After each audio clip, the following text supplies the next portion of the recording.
আম্মা জান আয়েশা রাদিয়াল্লাহু তাআলা আনহা বলেন, পৃথিবীর মানুষেরা রে, আল্লাহ পাক রব্বুল আলামিন আসমানে ওঠার জন্য একটা সূর্য দিয়েছে।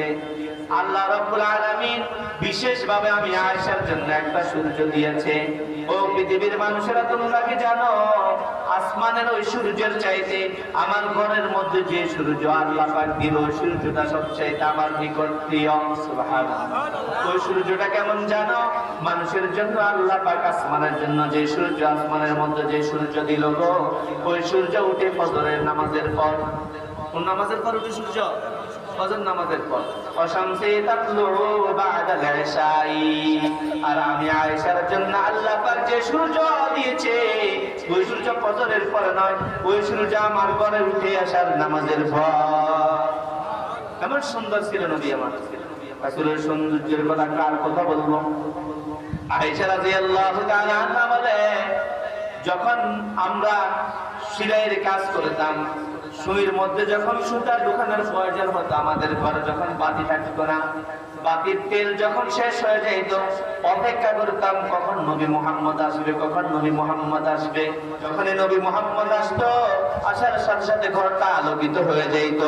ওই রাসূলের সৌন্দর্যের আলোতে আমরা সুইয়ের পাশা দিয়ে সুতা ঢুকাইতে পারতাম।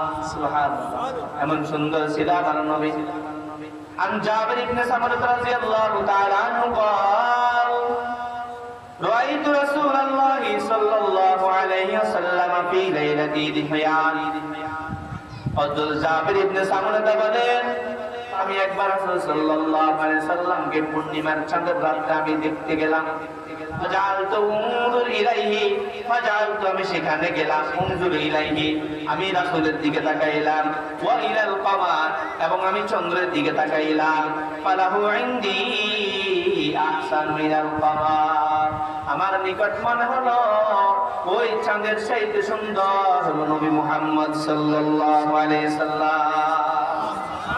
তিনি বলেন তিনবার, একবার আমি চাঁদের দিকে তাকাই, আবার নবী মুহাম্মদের দিকে তাকাই, আবার পূর্ণিমা রাতের চাঁদের দিকে তাকাই, আবার নবী মুহাম্মদের দিকে তাকাই।